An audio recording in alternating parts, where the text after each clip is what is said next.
Hello, and welcome to TRUCETALK, the podcast where we discuss how using the power of hypnosis can help us find congruence between the mind, the body, and the spirit as we explore the mind's potential and the intersection of psychology and spirituality on our quest for inner peace. In this episode, we embark on a voyage through time. A voyage propelled not by sails or engines, but by the sheer force of words. These syllables, carefully chosen and passionately delivered, have ignited revolutions, moved hearts, and left indelible marks on the tapestry of human existence. So, fasten your mental seatbelts, for we are about to explore how mere breaths, crafted into sentences, have shaped nations, altered destinies, and echoed across centuries. Ready? Let us step into the grand theater of rhetoric, where orators become architects of change. And because we know this to be true and factual, I feel it only fitting that here is where I insert the trigger warning. What you're about to hear, depending on your perspective and what you wish to learn from this podcast, if anything, you may experience one of the 5 basic emotions: fear, anger, panic, grief, and joy. If you do not wish to experience one or all or any combination of these emotions or any of their derivatives, then please do not listen to this podcast episode.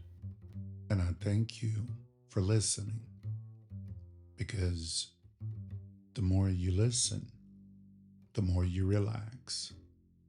And the more you relax, the more you listen. As we dive into Jeremiads and hypnotic language patterns in political, public commentary, and religious speeches of the 21st century thus far. Because I know how intelligent all of my listeners are, I'll not risk being superfluous and dragging you back through the definitions and examples of Jeremiads. We'll just dive right in and discuss how politicians balance urgency with hope in their messages. You see, politicians often balance urgency with hope in their messages by employing several key strategies. First, they acknowledge the problem. They start by clearly identifying and acknowledging the urgent issue at hand. This establishes a seriousness of the situation and the need for immediate action. For example, we are facing a climate crisis that threatens our very existence. The recent hurricanes and wildfires are just a glimpse of what lies ahead if we don't act now. And then they begin highlighting progress and potential solutions. After outlining the problem, they shift to discussing the progress that has been made and the potential solutions available. Now, of course, you already know this helps to instill a sense of hope and possibility. For example, you may have heard, but we have the technology and the innovation to turn this around. Renewable energy sources are more accessible than ever, and we are seeing incredible advancements in green technology, right? And then, of course, it begins the part about inspiring collective action, because you see, politicians emphasize the power of collective action and the role that each individual can play in addressing the issue. This fosters a sense of empowerment and community. For example, you may have heard someone say, together we can make a difference by supporting green initiatives, reducing our carbon footprint, and advocating for policy changes. We can create a sustainable future for our children and grandchildren. And then there's the sharing of success stories. They often share success stories and examples of positive change to demonstrate that progress is possible and to inspire confidence in their audience. For example, you may have heard someone say, look at the success of cities like Copenhagen, which has significantly reduced its carbon emissions while growing its economy. This shows that a sustainable future is not only possible, but also beneficial, doesn't it? And then there's the offering a vision for the future. Because you see, finally, they paint a hopeful vision of the future, describing the positive outcomes that can be achieved if action is taken. This helps to motivate and inspire their audience. For example, you may have heard someone say something like, imagine a world where our children can breathe clean air, where our communities are resilient to climate impacts, and where our economy thrives on sustainable practices. This is the future we can build together. You see, by combining these elements, politicians can effectively balance the urgency of the issues with a hopeful and inspiring message, encouraging their audience to take action and believe in the possibility of positive change.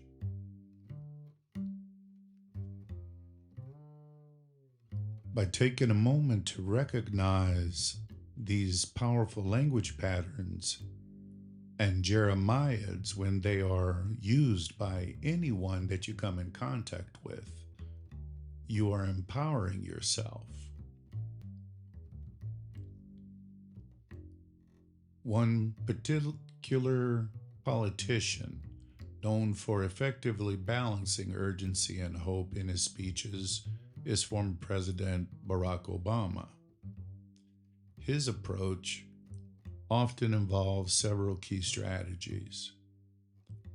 Acknowledging the problem, Obama would start by clearly identifying and acknowledging the urgent issue at hand.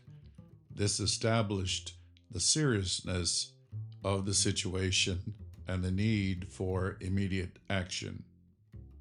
For example, in his speech on the climate change at Georgetown University in 2013, you might have heard him say something like, the 12 warmest years in recorded history have come in the last 15 years. Last year, the extent of Arctic sea ice reached a record low. The 12 warmest years in recorded history have all come in the last 15 years. Last year, the extent of Arctic sea ice reached a record low. And then he begins highlighting progress and potential solutions. because after outlining the problem, Obama would shift to discussing the progress that had been made and the potential solutions available. This helped to instill a sense of hope and possibility. For example, in the same speech, he highlighted, but we also know that the sooner we act, the more we can do to protect our economy and our children's future. And there's no contradiction between a sound environment and strong economic growth. And then, naturally, he would progress to inspiring collective action, because it would seem that Obama emphasized the power of collective action and the role that each individual could play in addressing the issue, which fostered a sense of empowerment and community. He often said, "We are the first generation to feel the impact of climate change and the last generation that can do something about it." And then, of course, he would share success stories. He shared success stories and examples of positive change to demonstrate that progress was made and to inspire confidence in his audience. In his farewell address, he mentioned, "If I had told you 8 years ago that America would reverse a great recession, reboot our auto industry, and unleash the longest stretch of job creation in our history, you might have said our sights were set a little too high."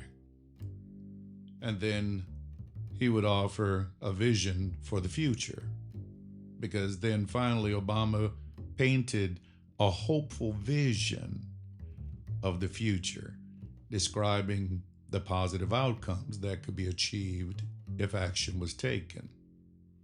And this helped to motivate and inspire his audience. For example, in his 2008 victory speech, he envisioned, "This is our moment. This is our time to put our people back to work and open doors of opportunity for our kids, to restore prosperity and promote the cause of peace, to reclaim the American dream and reaffirm that fundamental truth that out of many we are one." By combining these elements, Obama effectively balanced the urgency of the issues with a hopeful and inspiring message, encouraging his audience to take action and believe in the possibility of positive change.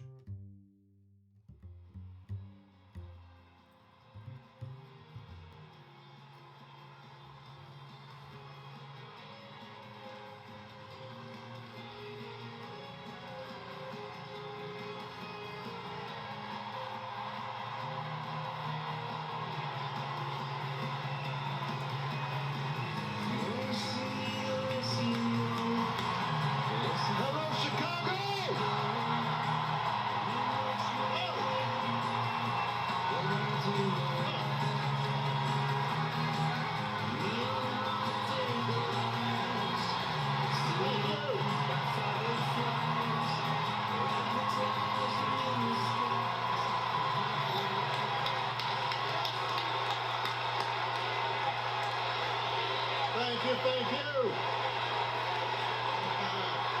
Thank you, everybody. Thank you.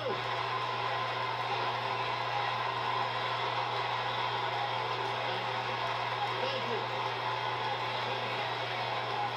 No, that's enough. Thank you, thank you. Chicago!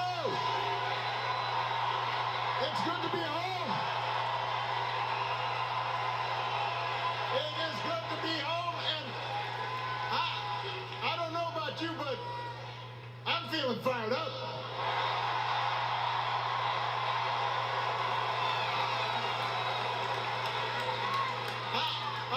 I am feeling ready to go.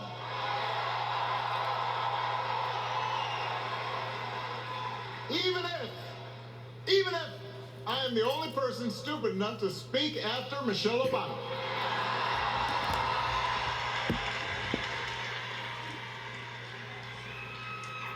I am feeling hopeful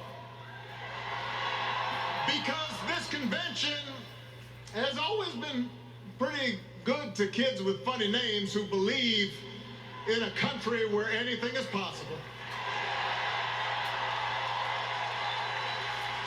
Because we have a chance to elect someone who has spent her entire life trying to give people the same chances America gave her.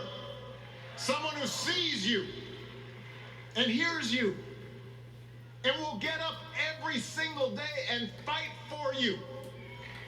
The next president of the United States of America, Kamala Harris.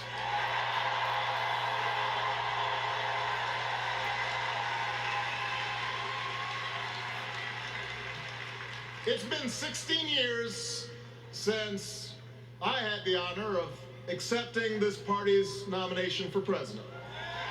And I know that's hard to believe because I have not aged a bit. But it's true. And looking back, I can say without question that my first big decision as your nominee turned out to be one of my best. And that was asking Joe Biden to serve by my side as vice president.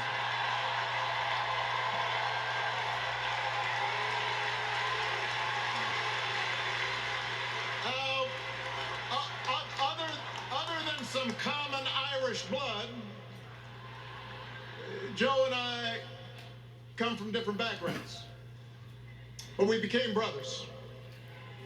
And as we worked together for 8, sometimes pretty tough years, what I came to admire most about Joe wasn't just his smarts, his experience. It was his empathy and his decency and his hard-earned resilience, his unshakable belief that everyone in this country deserves a fair shot.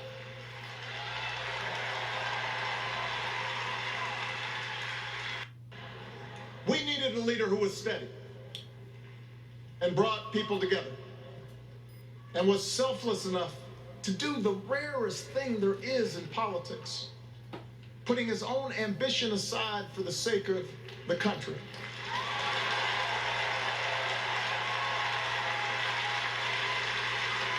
History will remember Joe Biden as an outstanding president who defended democracy at a moment of great danger. And I am proud to call him my president, but I am even prouder to call him my friend.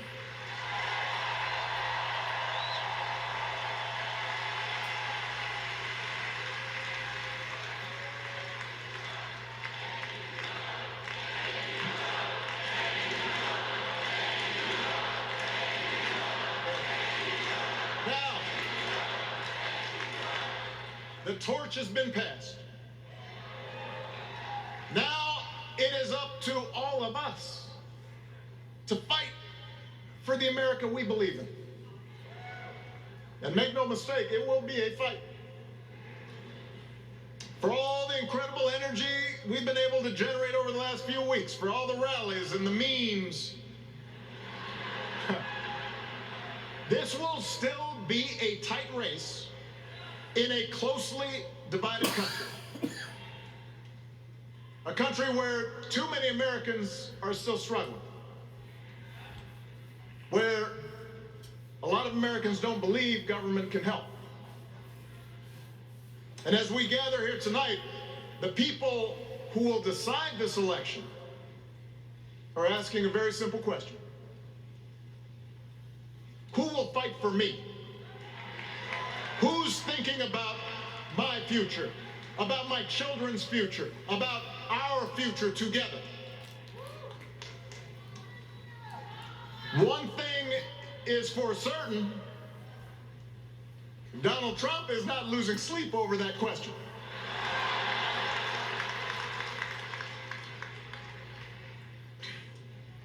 Here's a 78-year-old billionaire who has not stopped whining about his problems since he rode down his golden escalator 9 years ago. It has been a constant stream of gripes and grievances that's actually been getting worse now that he's afraid of losing to Kamala. There's the childish nicknames, the crazy conspiracy theories, this weird obsession with crowd sizes.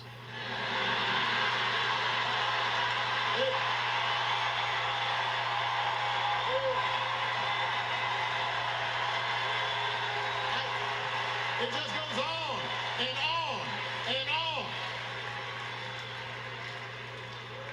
The other day I heard someone compare Trump to the neighbor who keeps running his leaf blower outside your window every minute of every day.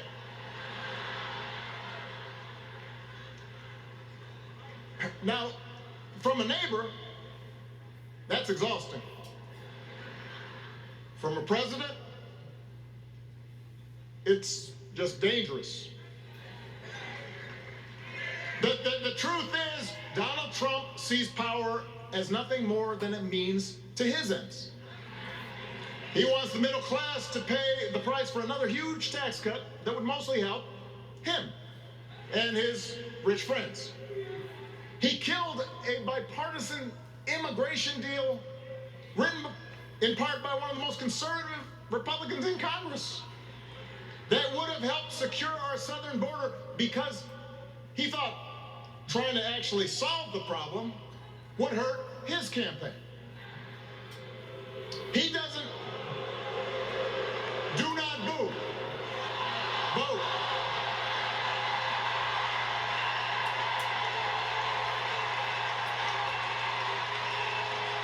He doesn't seem to care if more women lose their reproductive freedom since it won't affect his life.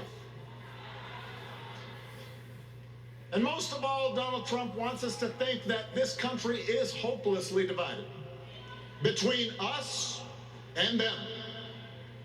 Between the real Americans, who of course support him, and the outsiders who don't. And he wants you to think that you'll be richer and safer if you will just give him the power to put those other people back in their place. It is one of the oldest tricks in politics. From a guy whose act has, let's face it, gotten pretty stale. We do not need 4 more years of bluster and bumbling and chaos. We have seen that movie before, and we all know that the sequel is usually worse.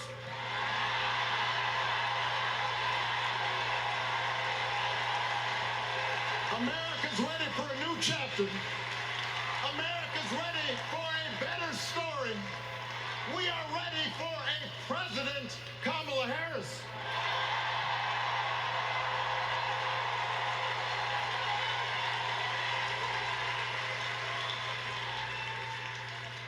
And Kamala Harris is ready for the job.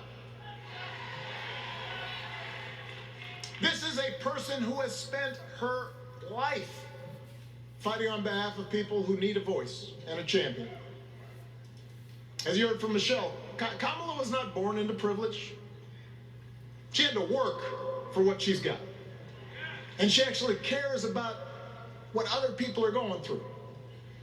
She's not the neighbor running the leaf blower. She's the neighbor rushing over to help when you need a hand. As a prosecutor, Kamala stood up for children who have been victims of sexual abuse.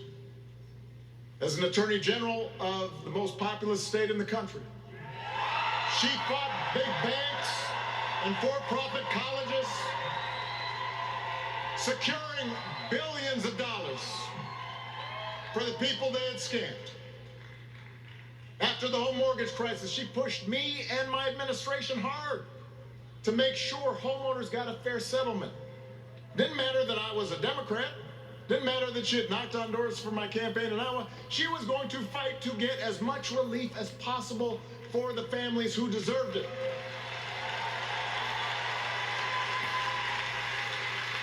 As vice president, she helped take on the drug companies to cap the cost of insulin, lower the cost of health care, get families with kids a tax cut. And she is running for president with real plans to lower costs even more and protect Medicare and Medicaid and sign a law to guarantee every woman's right to make her own health care decisions.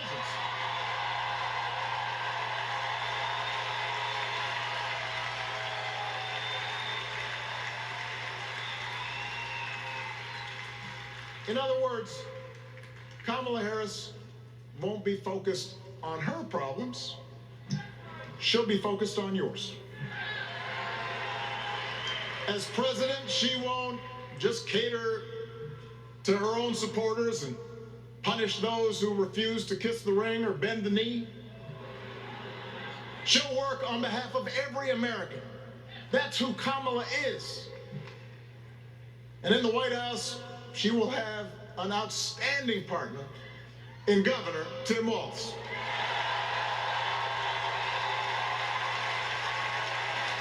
Let me tell you something. Let me tell you something. I love this guy. Tim is the kind of person who should be in politics. Born in a small town, served his country, taught kids, coached football, took care of his neighbors. He knows who he is, and he knows what's important. You can tell those flannel shirts he wears don't come from some political consultant. They come from his closet, and they have been through some stuff.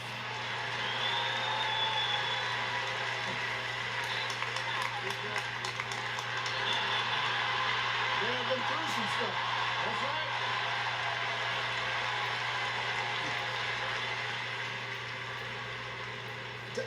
Together, Kamala and Tim have kept faith with America's central story. A story that says we are all created equal. All of us endowed with certain inalienable rights, that everyone deserves a chance, that even when we don't agree with each other, we can find a way to live with each other. That's Kamala's vision. That's Tim's vision. That's the Democratic Party's vision. And our job over the next 11 weeks is to convince as many people as possible to vote for that vision. Now, it won't be easy. The other side knows it's easier to play on people's fears and cynicism, always has been. They will tell you that government is inherently corrupt, that sacrifice and generosity are for suckers. And since the game is rigged, it's okay to take what you want and just look after your own. That's the easy path. We have a different task.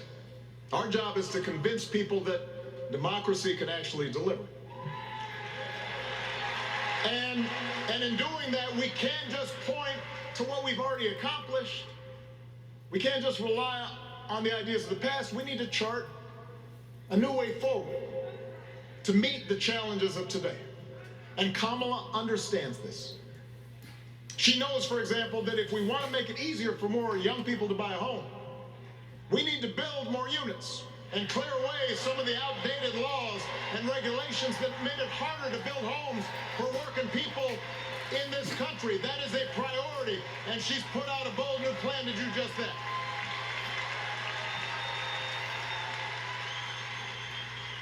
On health care, we should all be proud of the enormous progress that we've made through the Affordable Care Act, providing millions of people access to affordable coverage, protecting millions more from unscrupulous insurance practices. And I noticed, by the way, that since it's become popular, they don't call it Obamacare no more.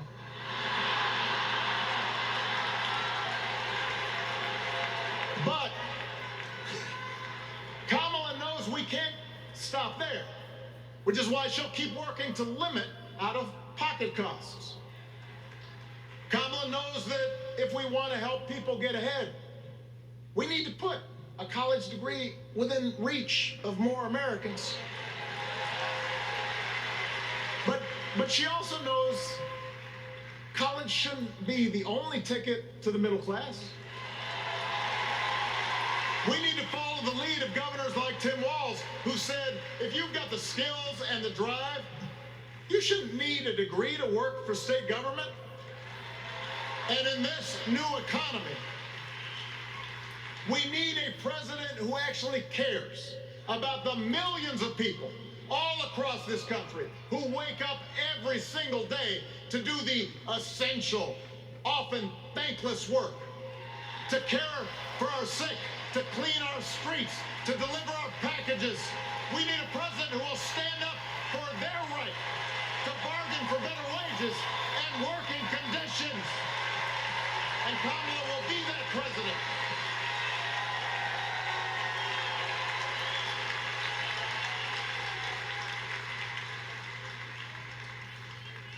Yes, she can.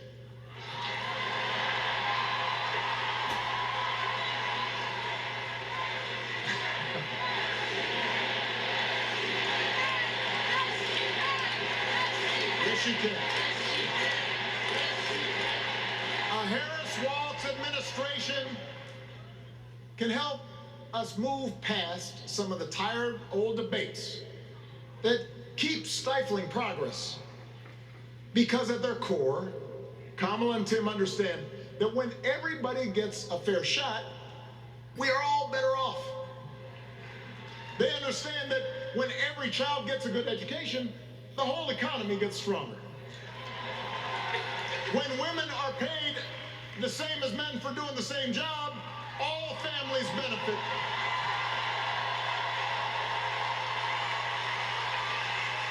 They understand that we can secure our borders without tearing kids away from their parents.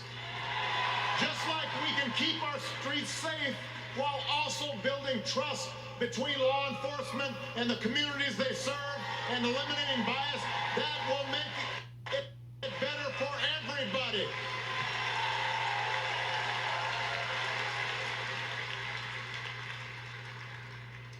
Donald Trump and his well-heeled donors, they don't see the world that way. For them, one group's gains is necessarily another group's loss. For them, freedom means that the powerful can do pretty much what they please. Whether it's fire workers trying to organize a union, or put poison in our rivers, or avoid paying taxes like everybody else has to do. Well, we have a broader idea of freedom. We believe in the freedom to provide for your family if you're willing to work hard. The freedom to breathe clean air and drink clean water and send your kids to school without worrying if they'll come home. We believe that true freedom gives each of us the right to make decisions about our own life, how we worship, what our family looks like, how many kids we have, who we marry. And we believe that freedom requires us to recognize that other people have the freedom to make choices that are different than ours. That's okay.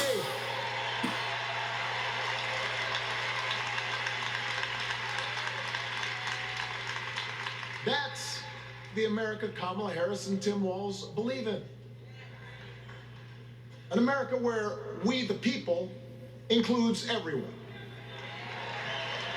Because that's the only way this American experiment works. And despite what our politics might suggest, I think most Americans understand that. Democracy isn't just a bunch of abstract principles and dusty laws in some book somewhere. It's the values we live by.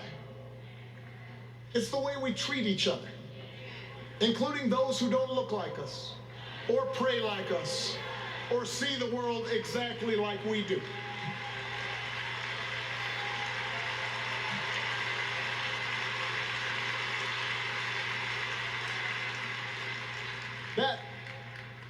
That sense of mutual respect has to be part of our message.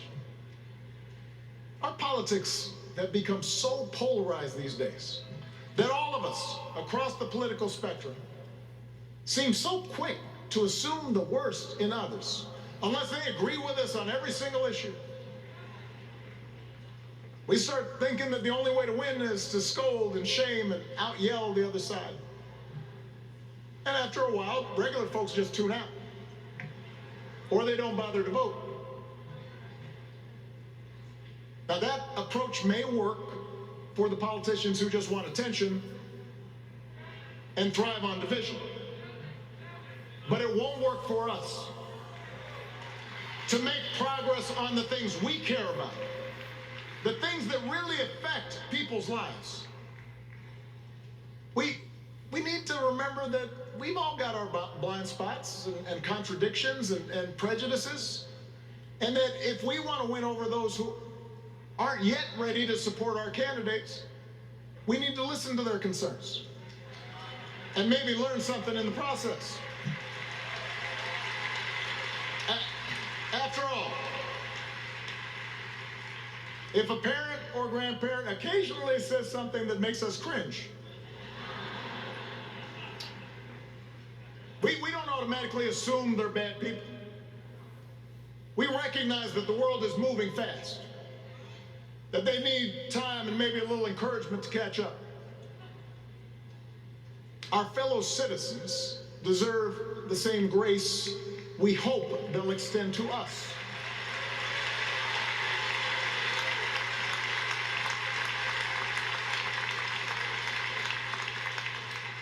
That's how we can build a true democratic majority, one that can get things done.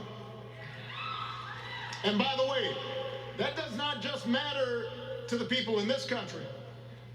The rest of the world is watching to see if we can actually pull this off.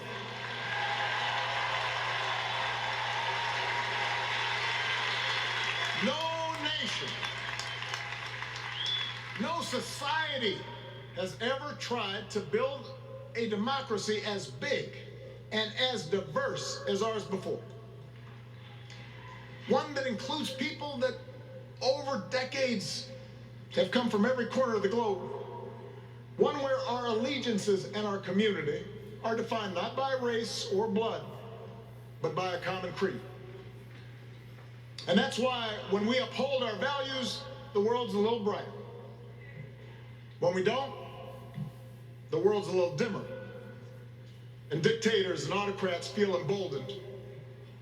And over time, we become less safe. We shouldn't be the world's policemen, and we can't eradicate every cruelty and injustice in the world. But America can be and must be a force for good. Discouraging conflict, fighting disease, promoting human rights, protecting the planet from climate change, defending freedom, brokering peace. That's what Kamala Harris believes, and so do most Americans.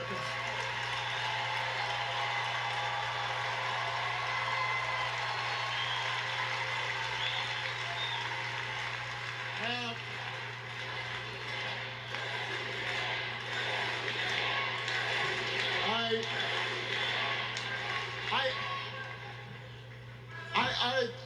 I know these ideas can feel pretty naive right now. We live in a time of such confusion and rancor, with a culture that puts a premium on things that don't last. Money, fame, status, likes. We chase the approval of strangers on our phones. We build all manner of walls and fences around ourselves, and then we wonder why we feel so alone. We don't trust each other as much because we don't take the time to know each other. And in that space between us, politicians and algorithms teach us to caricature each other and troll each other and fear each other. But here's the good news, Chicago. All across America, in big cities and small towns, away from all the noise, the ties that bind us together are still there. We still coach Little League and look out for our elderly neighbors. We still feed the hungry in churches and mosques and synagogues and temples. We share the same pride when our Olympic athletes compete for the gold. Because the vast majority of us do not want to live in a country that's bitter and divided. We want something better. We want to be better. And the joy and the excitement that we're seeing around this campaign tells us we're not alone. You know, I've spent a lot of time thinking about these past few months because, as Michelle mentioned, this summer we lost her mom, Ms. Marion Robinson. And I don't know that anybody has ever loved their mother-in-law any more than I love mine. Mostly it's because she was funny and wise and the least pretentious person I knew. That, and she always defended me with Michelle when I messed up. I'd hide behind her.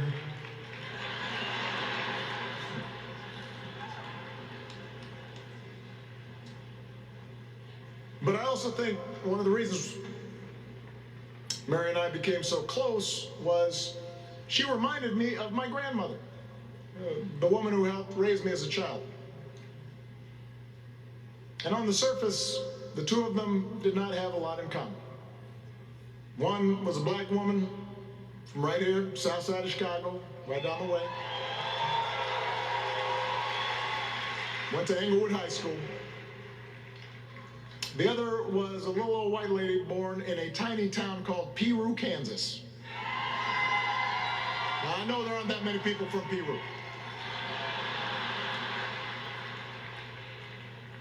And yet they shared a basic outlook on life. They were strong, smart, resourceful women, full of common sense, who, regardless of the barriers they encountered, and women growing up in the 40s and 50s and 60s, they encountered barriers. They still went about their business without fuss or complaint and provided an unshakable foundation of love for their children and their grandchildren.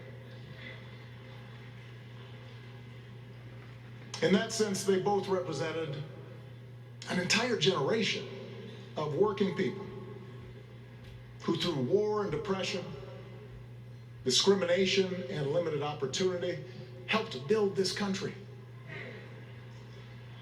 A lot of them toiled every day at jobs that were often too small for them and didn't pay a lot. They willingly went without just to keep a roof over the family's heads, just to give their children something better. But they knew what was true. They knew what mattered. Things like honesty and integrity, kindness and hard work. They weren't impressed with braggarts or bullies. They didn't think putting other people down lifted you up or made you strong. They didn't spend a lot of time obsessing about what they didn't have. Instead, they appreciated what they did. They found pleasure in simple things. A card game with friends, a good meal, and laughter around the kitchen table. Helping others. And most of all, seeing their children do things and go places that they would have never imagined for themselves.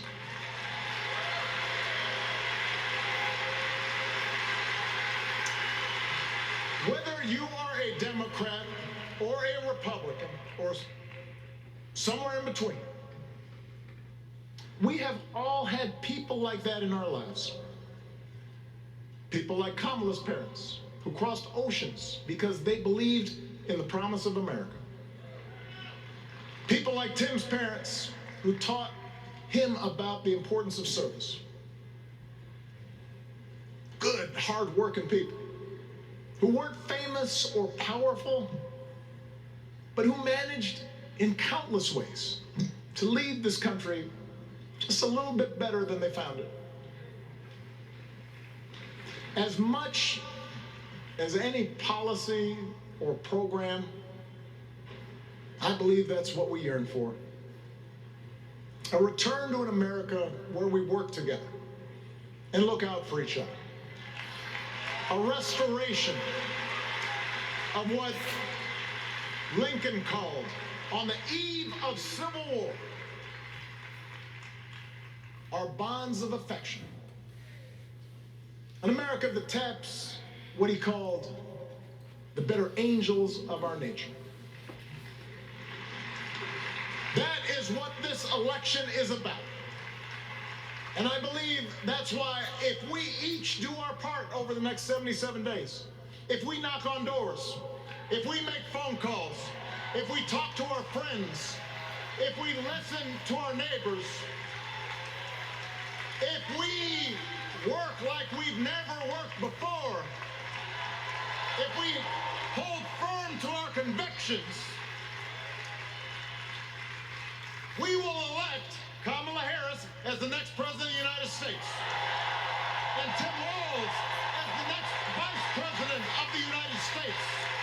We will elect leaders up and down the ballot who will fight for the hopeful, forward-looking America we all believe in. And together, we too will build a country that is more secure and more just, more equal, and more free. So let's get to work. God bless you. And God bless the United States of America.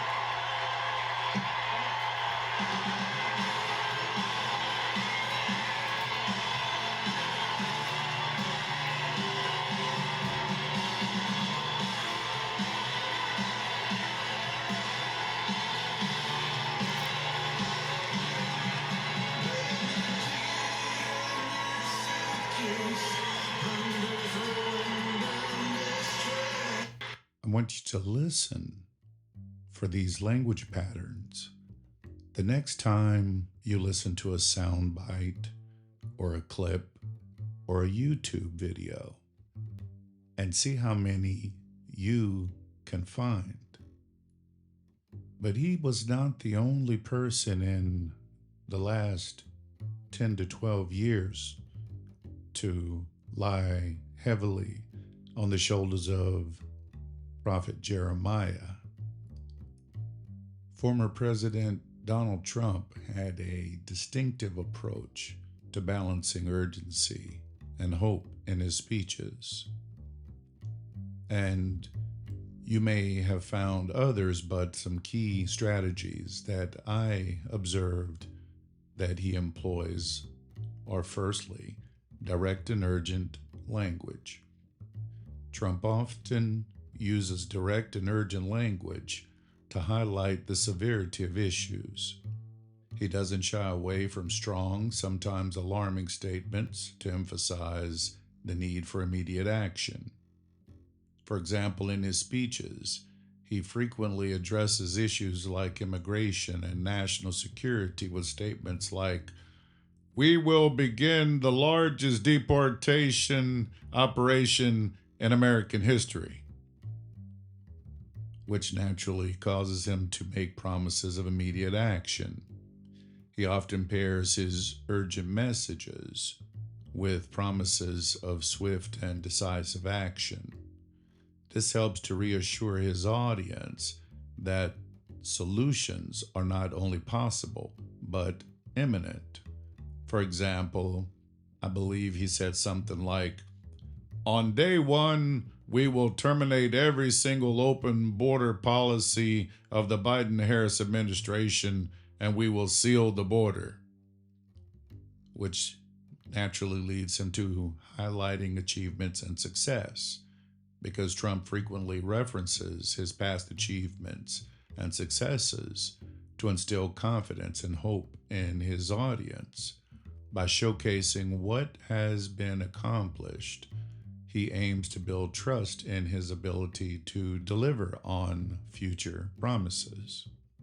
For example, you may remember something like, "Our roaring economy has, for the first time ever, given many former prisoners the ability to get a great job and a fresh start," which brought everyone to the emotional appeals and personal stories in his speeches, because he used emotional appeals and personal stories to connect with his audience on a deeper level.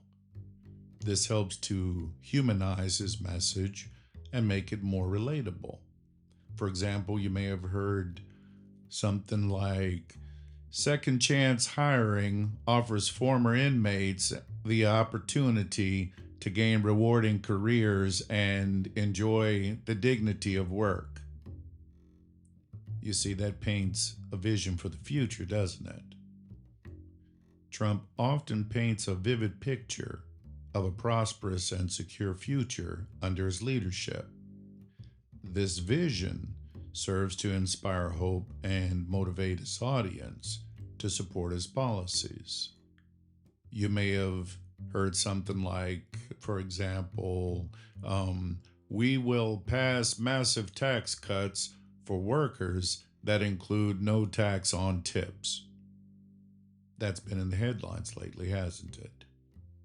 By combining these elements, Trump effectively balances the urgency of the issues with the hopeful and inspiring message, encouraging his audience to believe in the possibility of positive change and to support his initiatives. Let's take a moment to listen in to one of those speeches. We will rapidly drive prices down and make America affordable again. With 4 more years of Harris, your finances will never recover. They're never going to recover. She's doing a plan. You know, she's going to announce it this week, baby. She's waiting for me to announce it so she can copy it. Kamala, you're fired. Get out of here. Go. Taking a deep and slow breath in through your nose, fill your belly, your rib cage, and your chest, and then exhale slowly through your mouth. Let your chest go down, your rib cage go down, and your belly go flat as we listen in. But prices will come down. You just watch. They'll come down, and they'll come down fast, not only with insurance, with everything. At the center of our effort to bring the cost of living under control will be the all-out push to end the Biden-Harris war on a thing called American energy. American energy. We will drill, baby, drill. We're going to bring energy prices down.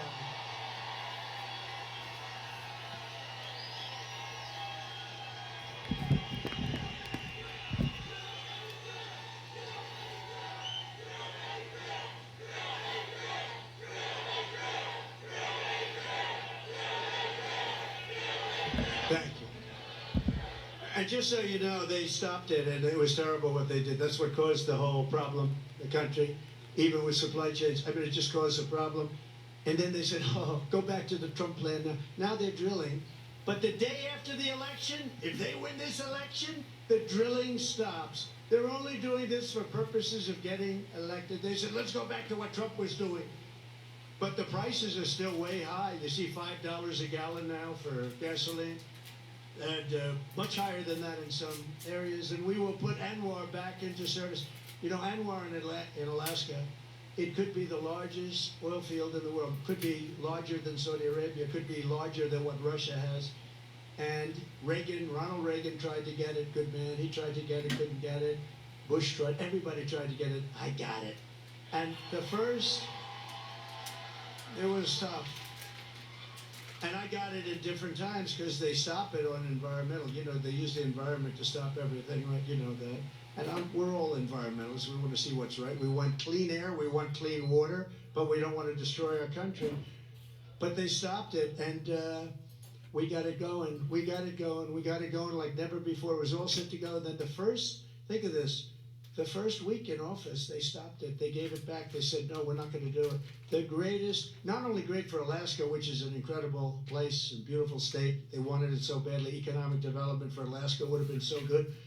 But worldwide, I mean, we would have been selling oil and gas all over the world, especially with Asia because of where it's located. So Asia, all over the world. And they stopped it. But we'll start it up again very, very soon. We're going to get it very quickly. We'll get it approved again very quickly. And your prices are going to come tumbling down. Your gasoline is going to come tumbling down, and your heating bills and cooling bills are going to be coming down. You have places like in New England. I don't know how they put up with it. You have the highest costs almost anywhere. Your costs for energy, for heat, for air conditioning are through the roof. And you know why? Because they don't want to put a pipeline through a section of New York that desperately wants it to happen, a very poor area. They won't do it. And until fairly recently, you know who used to deliver them the oil? Russia. Russia ships were pulling up to New England. How is that? Under Kamala's extreme high-cost energy policy known as net zero, you know what net zero, they have no idea what it means, by the way. It's net zero. What does that mean? Nobody knows. Ask her what it means. We're going to go to a net zero policy. What does that mean? I have no idea. She's attempting to abolish oil, coal, and natural gas. 84% of U.S. energy supplied. She wants it ended. You think that's going to lift your prices a little bit? Think of that. They're going to take away 84%. And the real stuff, that's the stuff that powers the plants. It's not wind that goes around and around. And darling, let's watch the president's State of the Union speech tonight. I'm sorry, we won't be able to do it. The wind isn't blowing, darling. We have no electricity. We have no electricity, darling. We won't be able to watch tonight. But perhaps sometime during the week it will be blowing and we'll be able to get our television on. Upon taking office, Harris and Biden shut down the Keystone XL pipeline. They issued orders to close dozens and dozens of existing power plants, and Kamala has vowed that if elected, she will absolutely ban fracking. She said, I'll ban fracking just recently. I'll ban fracking. There will be no fracking. That means that she can't win the state of Pennsylvania because Pennsylvania is all about fracking. That's their biggest industry. And you know what, Pennsylvania, I hope you're watching because that's what she says and that's what she'll do and that's what she'll go back to. She wants to ban fracking and she's wanted it for her entire career. And we're not going to let her destroy our country like that. We're not going to let her. If Harris gets in, energy prices will skyrocket far more than even in Europe. You know, Europe's a basic disaster because they've tended to go a little bit woke, but that's now changing. Have you been watching?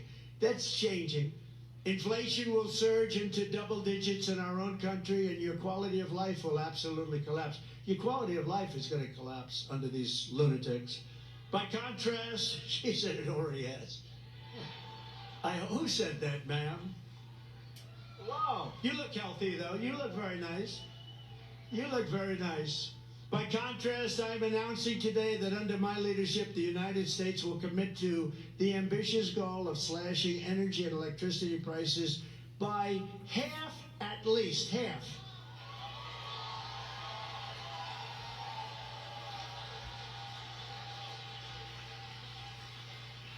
We intend to slash prices by half within 12 months, at a maximum 18 months. And if it doesn't work out, you'll say, oh, well, I voted for him. I still got him down a lot, but we're looking to do it. We're looking to cut him in half, and we think we'll be able to do better. And every single thing that I promised, I produced. Every single thing.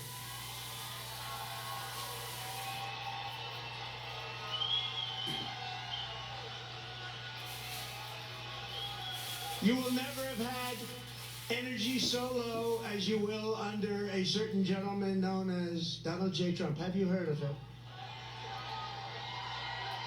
So we think your energy bills will be down by 50 to 70%. How good would that be for a thing called inflation?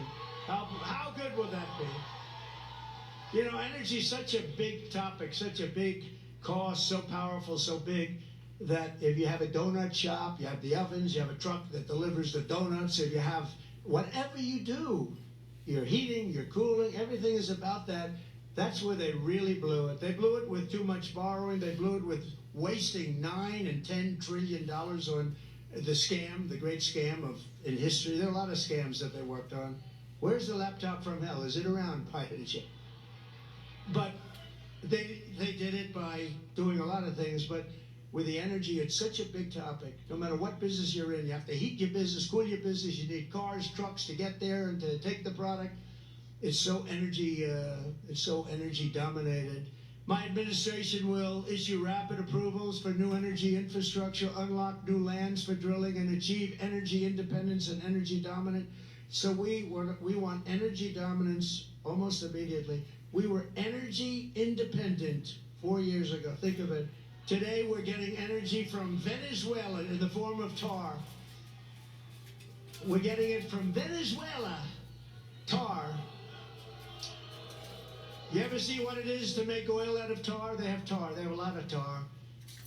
It's not good. You know where they make it? In Houston, Texas. It's the only plant in the world that can take this material and turn it into gasoline and oil. But no, it's tar, and they're doing very well. You know, speaking of that just for a second, so Venezuela crime is down 72% because they're taking all of their criminals out of Caracas, out of the different places. Their mental institutions are literally closing up. They're taking the people from mental institutions, people from prisons and jails, terrorists. They have terrorists all over the place. And you know where they're bringing them? Welcome to the United States of America.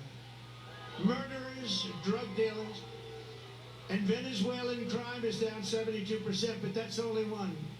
All over the world, crime is down because they're taking their criminals and their people from mental institutions and they're putting them into our country because we have stupid people like Kamala and Joe running our country, and there's never been anything like this. And if you look at New York today and you look at a couple of, remember I said, migrant crime will be a big subject. I said that a year ago. Everyone said, oh no, oh, he's so wrong. Do you see what's happening with migrant crime? They make our criminals look like nice people. They do. These are the toughest people in the world. The toughest people. We built 571 miles of wall as an example. They could have, and it's more than I said I was going to build, but then I was going to add 200 miles. We had it built. And they didn't put it up. Would have taken 3 weeks to erect. It was all there, ready to put up. Would have taken 3 weeks to put up. And that's when I said they actually want open borders. And Kamala wants open borders. And she said it for 15 years. She wants open borders. She only changed recently when she noticed in a poll that wasn't polling too well. People don't want open borders where people can flow into our country. To further combat inflation, I will terminate Kamala Harris's Green New Scam and rescind all of the unspent funds. Give all of the unspent funds back to building roads, bridges, and give it back to the government. And we won't, it's like throwing, what she did, what they did was like throwing billions of dollars out the window. We will stop wasteful spending and big government special interest giveaways and finally stand up for the American taxpayer, which hasn't happened since I was president. We stood up. We stood up. We stood up. I mean, prior to COVID coming in history, there's never been an economy like we had. Then when COVID came in, you know, we rebuilt the military. We defeated ISIS. Everybody said it would take 10 years to defeat. I did it in 8 months. We rebuilt that whole, we did so many things, and we created the greatest economy. I get a lot of credit on everything, including the economy. When COVID came in, we had to do certain things. We had to make certain moves. And if we didn't make those moves, Scott, and if we didn't help businesses survive for that little period of time, you would have had that 1929 style depression. That's what you would have had. We did a great job. Then when we handed it to them, the stock market was higher than it was previous to COVID coming in. Think of that. It was actually higher. And we handed them something that was a jewel. By the way, more people died from COVID in the Biden administration than the Trump administration, and he got it when it was ending all over the world. It was pretty much ending. So we never really got the credit we deserved for that with the ventilators and all of the different things that we did, the outfits, a lot of things. We were producing in New Hampshire and different places, masks. We had mask factories opening up. We had everything, and we did a good job. And then it came back, and should have come roaring back, but they really blew it. They spent so much money. They didn't have to spend any more money. What they had to do is let our economy take over. But we had some great Republican governors that did a fantastic job. The Democrat governors, not so much. Out of the top 25, as an example, crime-ridden cities, virtually every single one of them is run by Democrats. Think of that. To make both new and used cars more affordable, I will end the Biden-Harris electric vehicle mandate one day.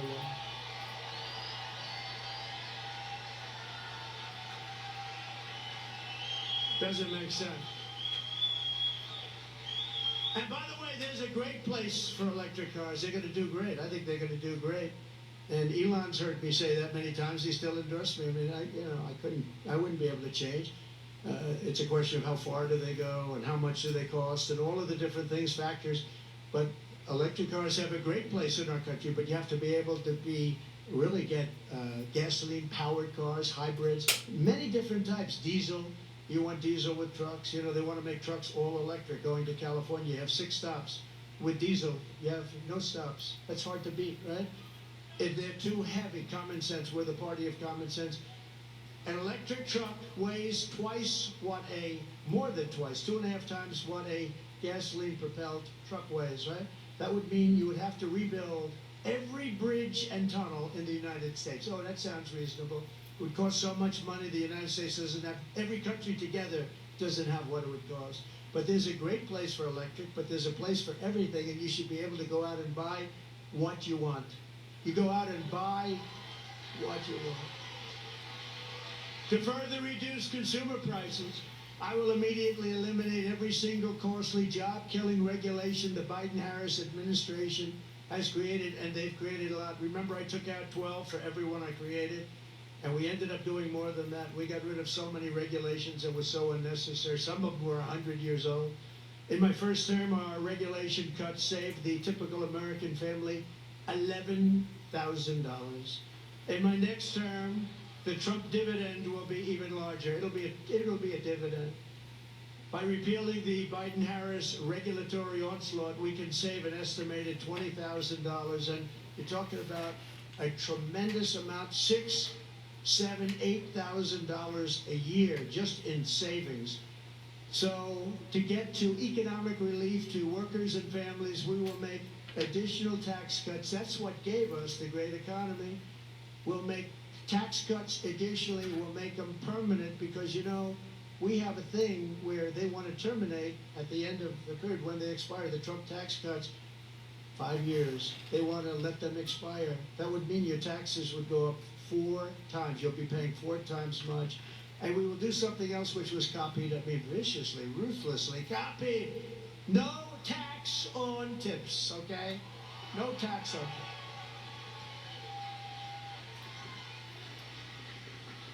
You know, they wanted to do that. Why didn't they do it 3.5 years ago? They didn't want it. It was actually the opposite. They hired 88,000 IRS agents to go after these people. So for every position the fake new Kamala takes down, and all of these positions, 3 weeks ago, the real Kamala said the exact opposite. The exact opposite. With me, you will always have a president who tells it like it is. You will always have somebody where I let you know where I stand, and you can vote for me or not, but you need that, and you need consistency, and you need brilliance. You need brilliance. She is not a brilliant person. She is not a smart person. She is not very smart. But it is crazy, isn't it, though? Isn't it crazy? She was so disrespected just a few weeks ago, and now it's like, Kamala, Kamala. The fake news. The fake news is a threat to our country. Don't kid yourself.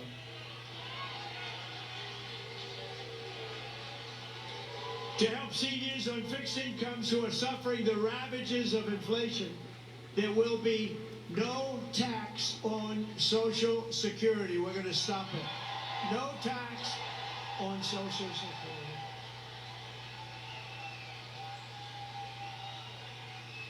This cruel double taxation of Social Security benefits, and this has been talked about for a long time. She'll probably announce this on Friday, too. Oh, look, they have a spy in the audience right over there. He's spying. Let's see, Kamala, I think we should do no tax on Social Security. But it only came into existence in 1984, and at that time it only affected a very small number of recipients. But now, nearly half of all seniors are forced to pay income tax on Social Security, and thanks to inflation under Harris, she is horrible. This tax hits more seniors every year, more and more, and they can't make it. They're not making it. They're failing. You know, the people that did it right, they saved, they worked, they saved and saved. Those are the people that were hurt most by this kind of thinking and this economy. With your vote, I will end this injustice, and I will always protect Social Security and Medicare for our great seniors, just as I did for 4 incredible years. There was never any talk about doing anything.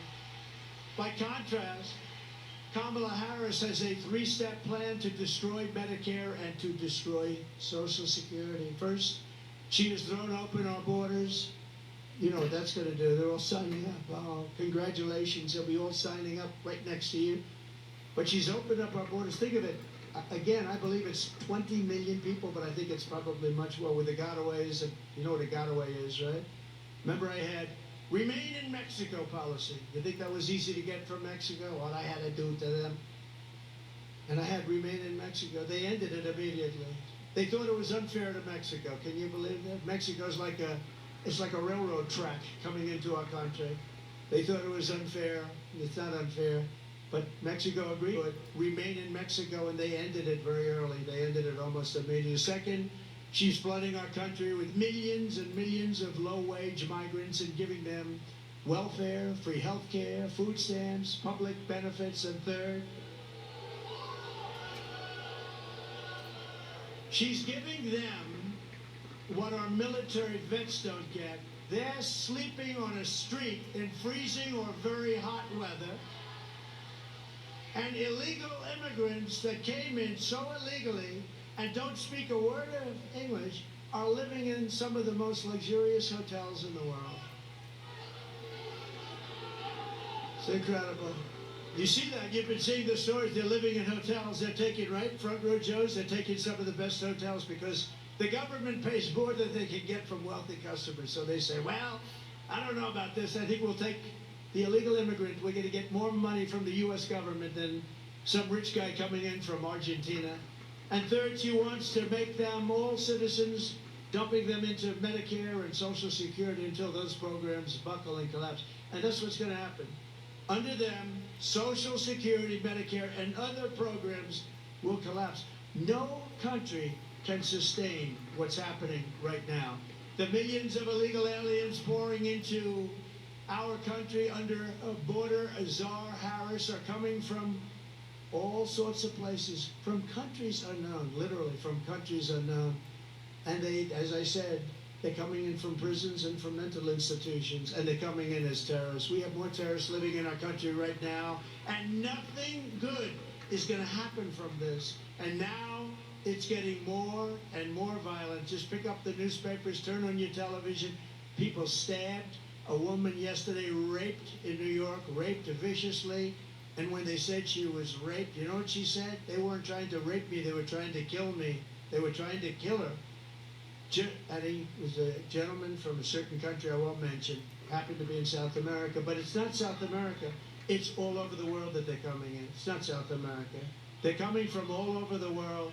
Just this week in Coney Island, Kamala had two, think of this one, migrants. They came in, the Kamala, we call them the Kamala migrants, and they were arrested for rape of a 46-year-old woman, and it was a rough situation.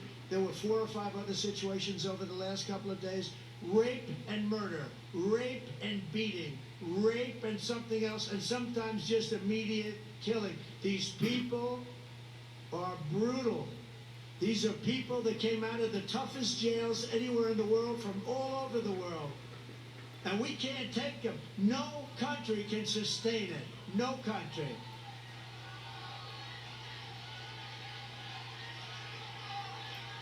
They all said I was wrong when I said that migrant crime will reach epidemic proportions, and now it's much worse than that. It's a lot worse than epidemic proportions. It's beyond control. We have a new category of crime. It's called migrant crime, and I think it's going to end up being the worst category of all. These people are tough. They're tough. They're mean, they're angry, and they shouldn't be in our country, and it's not going to work out well. The migrants that Harris let in are raping our women and hurting our children, and now Kamala wants to let them pillage Social Security and Medicare. That's what's going to happen. It will never happen. It will never even get close to happening if I'm in office, and I think you're going to have to put me in office, because there's never been anything like this.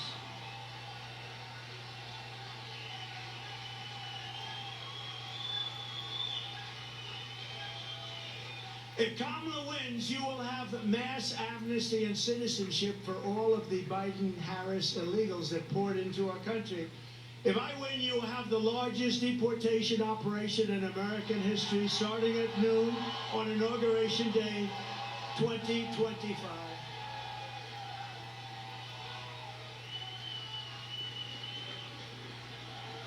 And you know, I don't say that happily, because it's not an easy situation. We have so many people. It's not sustainable. But Dwight Eisenhower, General Eisenhower, President Eisenhower, he was very strong on orders. He felt that you cannot do this.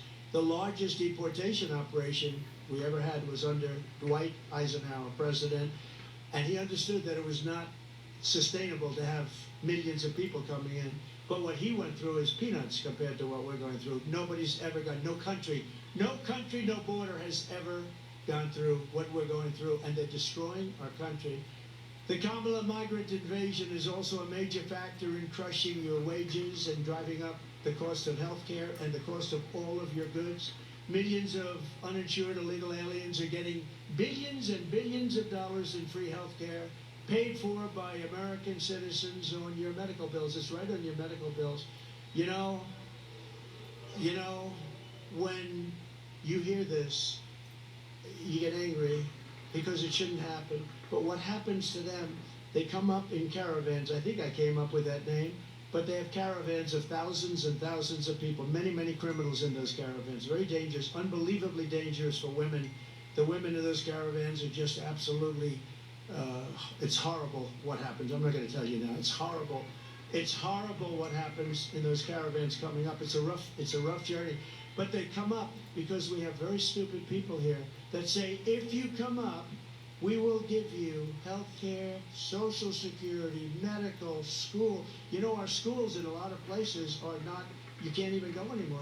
They've taken the place of our students. They have people sitting in chairs that don't speak a word of English, and they're taking the place of our young children. The hospitals, a person told me the other day from San Diego, they said they can't get into a hospital anymore. The hospitals are being occupied by the illegal aliens. Somebody's got to take care. They're being occupied.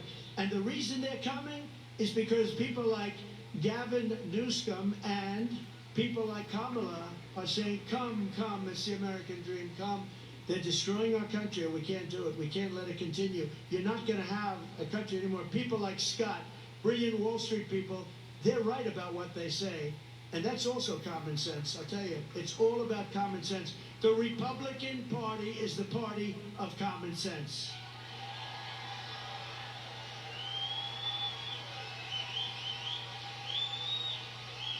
Kamala Harris wants to eliminate private health insurance. Does anybody have private health insurance here? A lot of people, yeah. A lot of people, they want it. That's what they want. They want to have the... Now, if you want to have other, you have other. But they want to take it and they want to turn it off. It doesn't cost our country anything. They want to turn it off. This is what people, they work hard. They make enough money. They want to have a private plan. It's a more luxurious plan. That's okay. But they want to give free taxpayer-funded health care to every single illegal alien in this country. Kamala wants to do that. Now, she'll probably... Here's a little bet we'll make. She'll probably change over the next short period of time. You know, he said, what do you do with some monsters that we have? Monsters, some of the worst killers in the world, in detention centers. You know, they're in detention centers that we have along the border. And you know what she said? They have to be released. Release. We're going to release. These are murderers. These are killers. These are drug dealers. These are the worst people on earth. You don't get much worse. She said, now she'll probably change her mind on that too. But she wants to release. This is, remember, I said it before, a person that's considered far more liberal than crazy Bernie Sanders. He's crazy, you know, and far more liberal than crazy Bernie. This is considered worse. And we're not going to have a president like that. Somebody was saying last night on television that when the people find out, the wonderful Sean Hannity actually said it. Have you ever heard of him? Yes. But he said it, but everyone's saying it. When people find out about her, that she's a very liberal person, you know, they use the word progressive. They don't use liberal anymore, they use progressive because it sounds so nice, progressive. What is progressive? That means forward thinking. It's not, it's the opposite. But she's the most liberal senator that we've had in 50, 60 years, I think probably ever, but far more liberal than crazy Bernie. By contrast, I'm going to keep the Affordable Care Act unless we can do something much better. We'll keep it. It stinks. It's not good. If we can do something better, we're going to do something with it. If we can do better, meaning less expensive and better health care for you, less expensive and better health care for you, then we'll do it. We're not looking better for the government. We're looking better for you. She goes around saying, oh, he's going to get rid of the health. No, I'm going to keep it unless we can come up with something that's better for you and less expensive for you. Otherwise, we're not doing it. And you saw that having to do with Social Security. For 4 years, I was there, and for 4 years, I never raised the age. They're going to end up raising your age by 5 years. I never raised your age. I never did anything. I left your plan the way it was. Never touched it. I was there 4 years. Same thing with Russia. They said, oh, he's going to go and, start a war or something. Well, you know what? For 4 years, Russia never went in to Ukraine. They waited till I got out, and then the army started to form. But if you go back with Russia, Bush let them have a lot of land. You know that. Obama, President Barack Hussein Obama, have you heard of him? Barack Hussein Obama let them have a lot of land. Now you have Biden, he's letting them have the whole thing, okay? The whole thing. But you had President Trump. What did Putin take under Trump? Nothing. Nothing. Took nothing. He took nothing under Trump, but he took under Bush. He took under Obama big stuff. He took it in Ukraine, in and around Ukraine, but he took nothing under Trump. But now he's going for the big one, isn't he, huh? We're going to deliver lower prices, lower drug costs, new options that will dramatically reduce the crushing burden of American patients. Kamala and Joe tried to take credit for $35 insulin. You know that. You know who did that? I did that. I did the insulin, and it kicked in. And I remember when I did it, it had to be a statute. It was a certain statute that took a certain period of time. I said, I hope I'm elected because somebody's going to get a lot of credit for doing what I got done. I got it done, $35 insulin, and now they take credit for it. It's terrible, terrible. They take credit for a lot of things they shouldn't be taking credit for.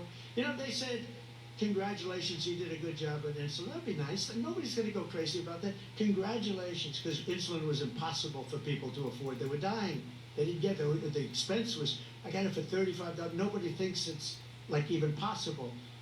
But they could say like, you did a great job, thank you very much. Or you did a good job. But instead, they say, we brought insulin in at $35. It's a lie. Kamala is fighting for health care for illegal aliens and fighting for health care for, and think of this, he's fighting for health care for people that are destroying our country. I'm fighting for health care for the American people, the people that are supposed to have the health care. The colossal influx of migrants into our cities is driving rent absolutely through the roof. That's why, and you know who's paying the rent? The government. Our government is paying rent. We're paying numbers that were not obtainable. In fact, if I ever went back into business, I'd buy some buildings in certain areas and I'll charge the government the highest rents you've ever seen. That's what they're doing. Some very smart landlords are getting a lot of money. That's why some of the luxury hotels are going into migrants. They can make much more money renting to a migrant than to wealthy people. But that's why as president, I will seal the border. I will send them all back to their countries where they belong. Prices will come down and come down dramatically and come down fast.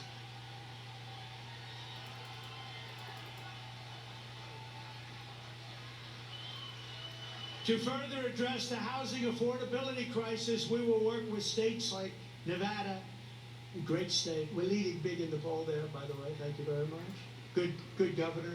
To open up large tracts of federal land for housing constructions, and similar to opportunity zones that I did with Senator Tim Scott, a great guy from South Carolina, senator from South Carolina. Came in, he said, I have this idea. He's had it for a long time, but he could never get a president to execute it. I did. And opportunity zones, one of the greatest things that we've done in terms of economic development. I give Tim Scott a lot of credit for that too. These areas will have low taxes, low regulation to stimulate rapid economic growth, maximum affordability, and the return of a thing called, which I always come back to, the American dream, because we've lost the American dream. We will bring back our supply chains. You know, supply chains were basically not even talked. It was automatic. You have a thing, it's delivered from here to here. When this lunatic became president, with her, remember, she was there at every step of the way, but she was like silent because she was, I don't know, nobody respected her until she was the only choice left. They couldn't get anybody else. Did you see where they had the 12 most likely people to be chosen after Biden? And she was ranked number last, and she was the one that was picking.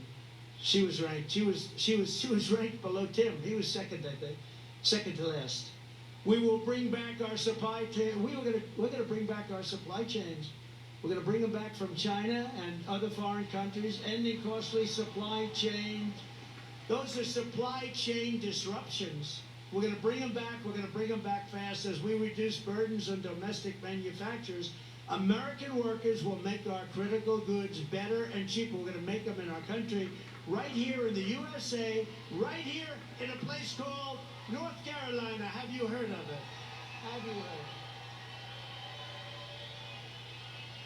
We're going to have 10 to 20% tariffs on foreign countries that have been ripping us off for years. We're going to charge them 10 to 20% to come in and take advantage of our country, because that's what they've been doing for nothing. To take our jobs, we're going to charge them and bring back millions and millions of jobs by doing so, and billions of dollars. I did that with China. I took in hundreds of billions of dollars with China. Nobody ever took in 10 cents from China, and it slowed them down, and it made us much better. In fact, Biden's been unable to take those tariffs off China because it's so much money coming in, they don't know what to do. How do you replace it? Our current, he's on the take, yeah, you're right. Do you come from North Carolina, sir? Where is the guy that said that? He's on the take. It's pretty good. I would say, yeah, he could be right. He is right. Our current massive deficits will be reduced to practically nothing. Our country will be powered by growth. Our country will be powered by growth. We'll pay off our debt. We'll have all this income coming in. If people want to take advantage of our country, they have to pay to take advantage of our country. I will also restore peace through strength, and with the return of global stability will come the return of economic stability. We're going to have economic stability. You know, we have wars breaking out all over the world, and they asked the head of the Prime Minister of Hungary, very tough man, strong man, very, you know, somebody that I always got along. I get along with the strong ones. I don't get along with the weak ones. Isn't that sad? That's a personality defect. Not the tough ones, but the tough ones are the ones we have to worry about, right? That's a good thing. But Viktor Orban of Hungary. So they asked him, what do we do? Wars are breaking out all over the world. He said the answer is very simple. Make sure that Trump gets reelected president, and you're not going to have any more wars. You're not going to have any more problems. They respected him. They respected Trump. They respected Trump. He actually used a different word. I would not use that word, but he can. He said they were afraid of Trump because they had no idea where the hell I was coming from. With Joe, it's sort of easy to tell. The whole thing is crazy. You know what we're going through? It's crazy. They arrest their political opponent. They go after their political... The whole place is... Our country is like a different place. No more wars, no more disruptions. We will have prosperity and we will have peace.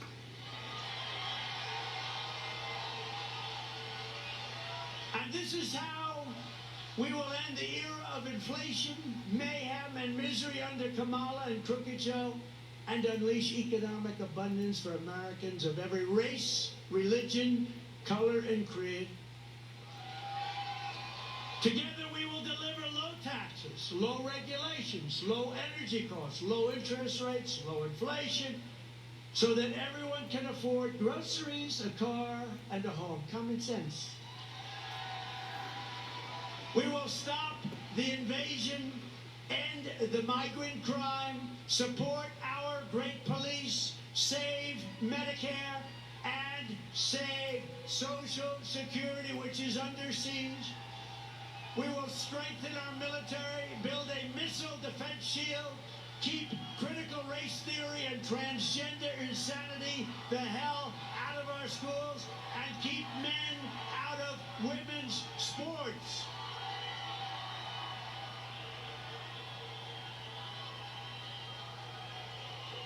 We will defend the Second Amendment, restore free speech, and we will secure our elections.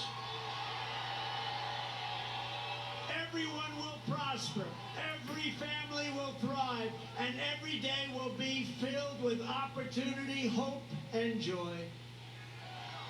But for that to happen, we must never let Kamala Harris get anywhere near the White House, and we must defeat her country-destroying liberal agenda. She destroyed San Francisco. She's not going to destroy our country. So get your friends, get your family, register, volunteer, and get the hell out and vote. You got to vote.